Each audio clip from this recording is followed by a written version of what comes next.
Can you understand this easy English story? Hello, welcome to English Story Channel. Here, you will learn English through simple stories, useful tips, and easy practice. Start your journey today, improve step by step, and enjoy learning English with us. Part 1. The Box in the Attic. Daniel lived in a small town near the river. His house was old but comfortable. He shared it with his father, Mr. Clark. His father was a quiet man who worked as a librarian. Daniel was 22 years old, curious, and sometimes a little restless. He wanted adventure, but his life felt slow and simple. One rainy afternoon, Daniel was cleaning the attic. The attic was full of dust, spider webs, and broken furniture. Old boxes were everywhere. He coughed many times as he moved things around. Suddenly, he found a wooden box under a pile of books. The box was small but heavy. It was locked with a rusty metal lock. "Strange," Daniel whispered. "I've never seen this box before." He carried it downstairs to show his father. Mr. Clark looked surprised. "Where did you find this?" he asked. "In the attic," Daniel answered. "Do you know what's inside?"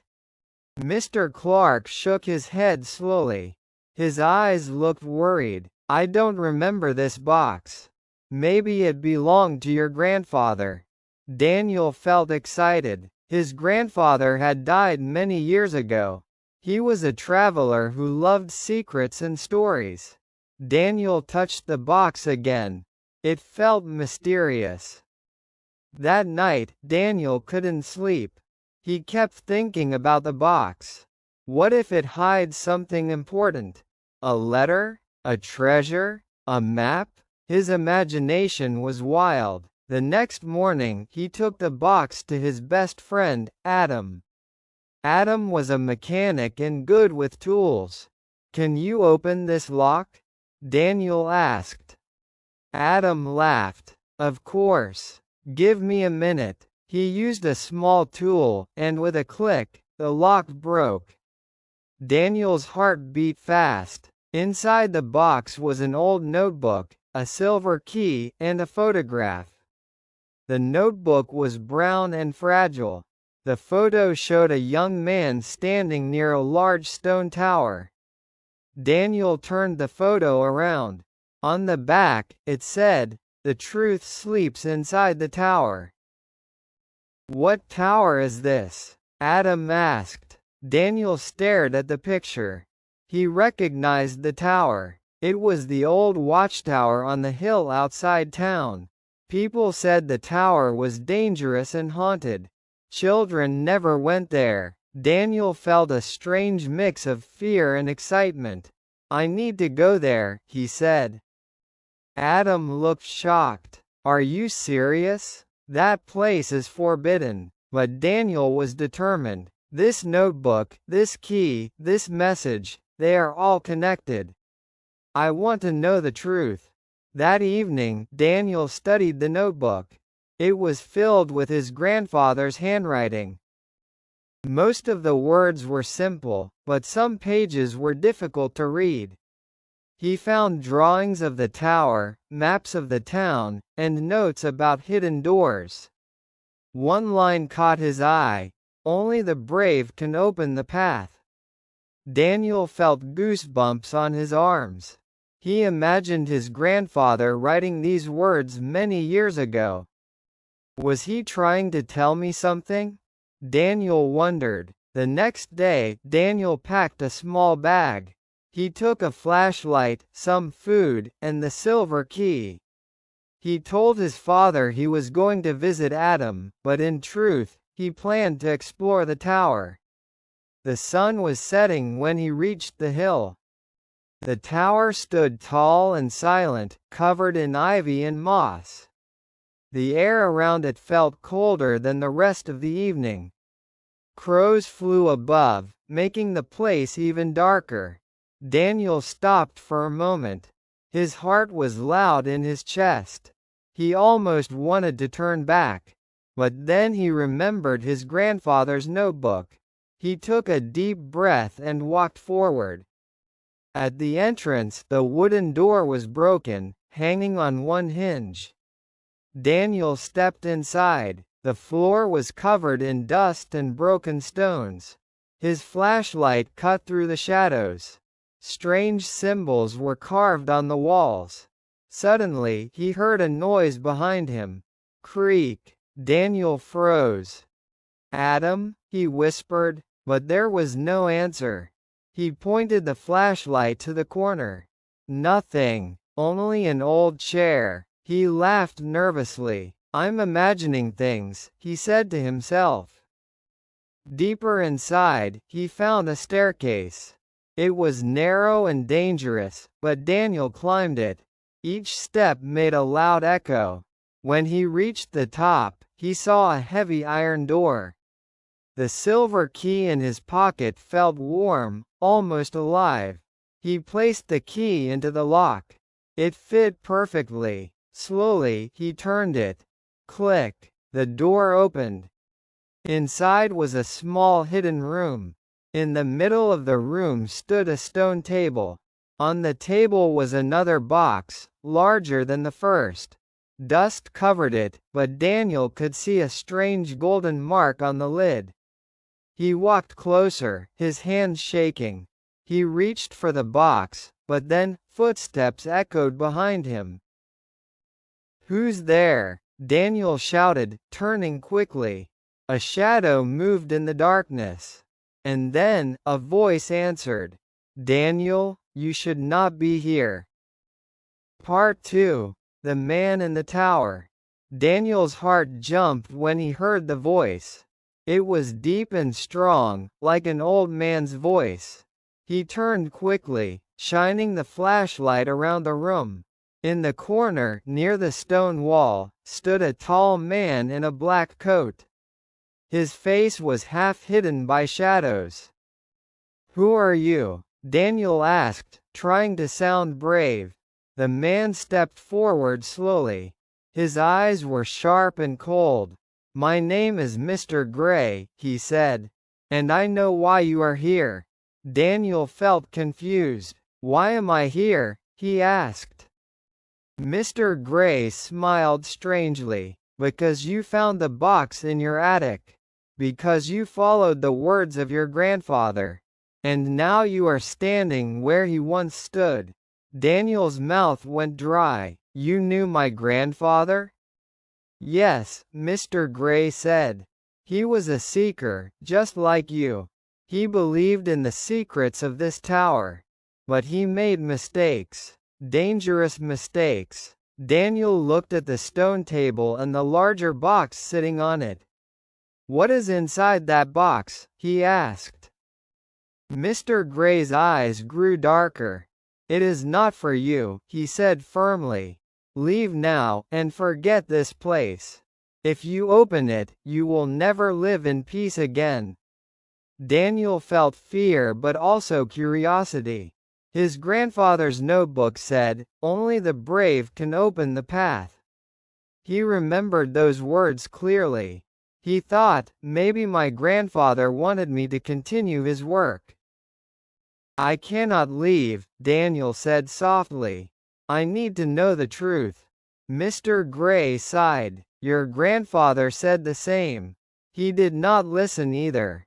Suddenly, Mr. Gray walked toward the door.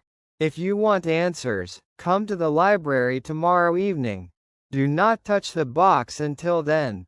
If you do, everything will change." Before Daniel could say anything, Mr. Gray disappeared into the shadows. The sound of his footsteps faded away. Daniel stood alone in the cold room. His hands shook, and his chest felt heavy. He looked again at the large box. His mind screamed, "Open it!" But his heart whispered, "Wait." Before Daniel could say anything, Mr. Gray disappeared into the shadows. The sound of his footsteps faded away.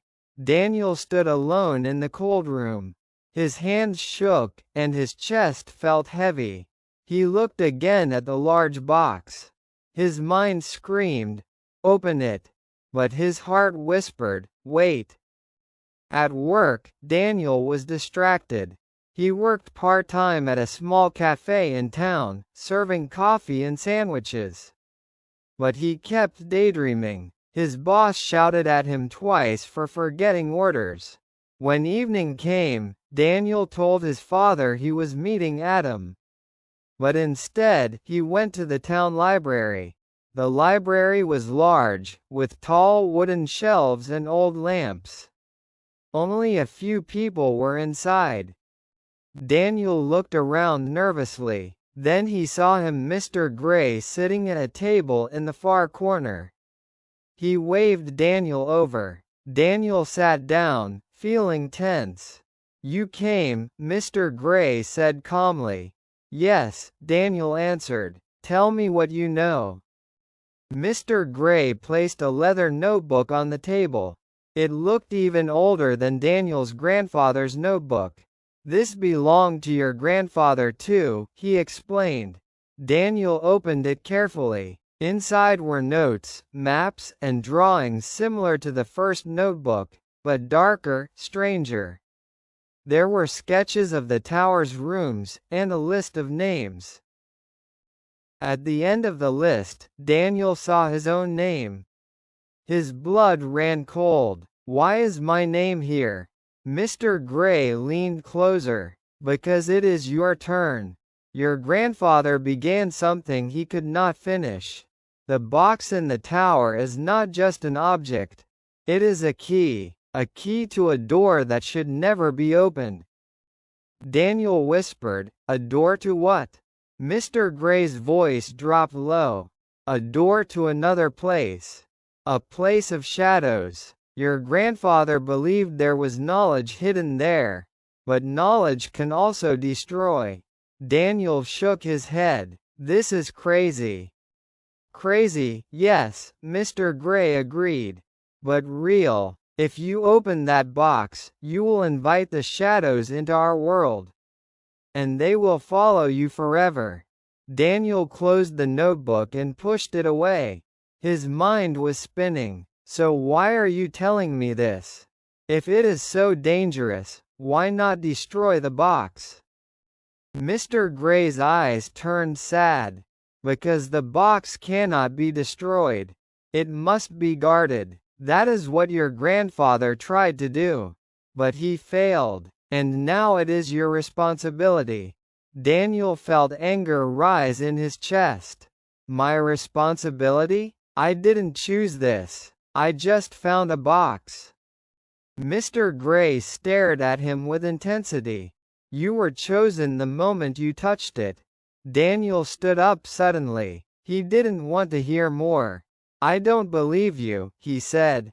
"You're just trying to scare me." He left the library quickly, his heart racing. The streets outside were dark, and the air felt heavy. That night, Daniel tried to sleep, but strange dreams came. He dreamed of his grandfather standing by the tower, holding the silver key. In the dream, his grandfather spoke, "Daniel, be brave. Do not fear the shadows. The truth belongs to you." Daniel woke up sweating. His hands were shaking. He looked at the clock. It was 3 in the morning. He sat on his bed, staring at the notebook and the photo. Finally, he whispered, "I have to open the box. I need to know." The decision was made. He packed his bag again, grabbed the flashlight, and put the silver key in his pocket. Quietly, he left the house. The streets were empty. The moon was high in the sky. When he reached the tower, the air was colder than before. The crows circled above, as if waiting. Inside, the tower was silent. Daniel climbed the staircase quickly. At the top, the iron door was still open. The box was waiting on the stone table, covered in dust and shadows. Daniel walked forward. His hands shook, but he placed them on the lid. And then, he heard whispers. Soft, dark voices filled the room. They came from the box itself. Daniel froze, but the whispers grew louder. They spoke in a language he didn't understand. Still, Daniel lifted the lid. The box opened. A cold wind blew through the room, and the whispers turned into screams. Daniel's eyes widened in horror. Inside the box was not treasure, not a letter, not gold. It was darkness. Moving, living darkness. And it wanted to escape. Part 3. The shadows awaken. The darkness inside the box moved like smoke, twisting and turning. Daniel stepped back, but the shadows stretched toward him. They touched his arms and face like cold fingers. He tried to close the lid, but it was too late. The shadows were free. The room filled with strange whispers. They spoke fast, in a language Daniel could not understand. The walls shook, and the air became heavy. Daniel's flashlight flickered and then died. He stood in almost complete darkness. Suddenly, he heard footsteps behind him. A voice shouted, "Close it! Close the box, Daniel!" It was Mr. Gray. He rushed into the room, his black coat flying. He pushed Daniel aside and tried to slam the lid shut. But the shadows fought back, rising higher like black flames. Daniel shouted, "What are they?" Mr. Gray's face was pale. "They are the keepers of secrets. They protect the knowledge your grandfather wanted. But they do not belong here." The shadows wrapped around Mr. Gray's arms. He screamed but kept fighting. "Help me, Daniel." Daniel remembered the silver key in his pocket. He pulled it out, not knowing what else to do. The key shone faintly in the darkness. Mr. Gray gasped, "Yes, use the key. Put it inside the mark on the box." Daniel looked at the lid. In the middle of the golden mark was a small hole. His hands shook as he pushed the key into it. The shadows screamed louder, filling the room with terrible sounds. Daniel turned the key. With a loud click, the golden mark glowed bright. The shadows shrieked and began to pull back into the box. One by one, they vanished, until only silence remained. The room was still again. The lid closed tightly, and the glow faded. Daniel fell to the ground, breathing hard. His whole body trembled. Mr. Gray leaned against the wall, exhausted. "You did it," Mr. Gray whispered. "You controlled them. The key chose you." Daniel stared at the box. What is this thing?"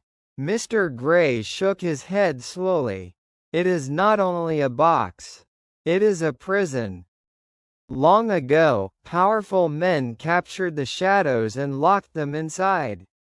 They believed the shadows carried forbidden knowledge, knowledge about life, death, and the other side. But opening the box sets them free, and they always want to escape." Daniel's voice shook. "Why did my grandfather keep this secret?" "Because he believed the knowledge could help the world," Mr. Gray explained. "But he was wrong. The shadows cannot be controlled. They only bring fear and destruction." He tried to guard the box, but he failed. "That is why your family became its protectors." Daniel looked down, his mind spinning. "So now, it's my turn?" "Yes," Mr. Gray said firmly. "You are the new guardian. The box belongs to you now. And the shadows will always whisper to you. They will try to trick you, to call you back. But you must never open it again." Daniel felt a heavy weight on his chest. He didn't want this responsibility. He wanted a normal life. But deep inside, he knew Mr. Gray was right. He had opened the box, and now the shadows knew his name. They left the tower together, carrying the box. The night was cold, and the moonlight made the world look strange. Daniel kept glancing at the box, afraid it would open again. But the lock held tight. When they reached the bottom of the hill, Daniel asked, "Why don't we hide it somewhere far away? Or bury it?" Mr. Gray shook his head. "The shadows always return to their guardian. Distance does not matter. You cannot run from this." Daniel felt his stomach turn. "So what should I do?" "You must learn," Mr. Gray said. "I will teach you. I have guarded the shadows for many years, but now I am too old. It is time for you to take my place." Daniel walked silently beside him. His life had changed forever. The next morning, Daniel sat at the kitchen table with his father. Mr. Clark noticed the tired look on his son's face.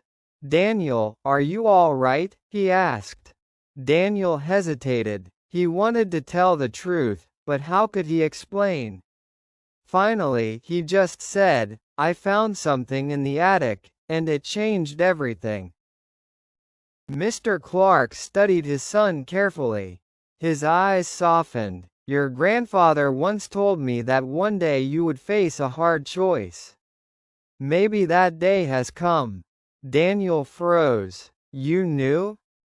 Mr. Clark nodded slowly. "Not everything, but I knew he was keeping something powerful. I hoped it would never reach you." Daniel looked at his father with new eyes.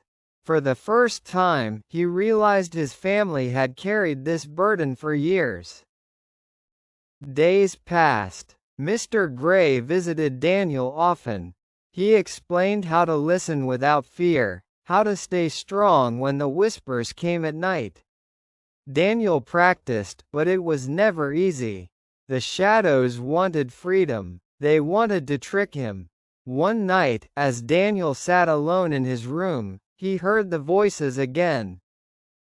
They whispered, "We can give you power. We can give you knowledge.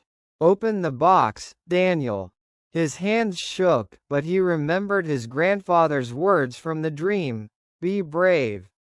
Do not fear the shadows."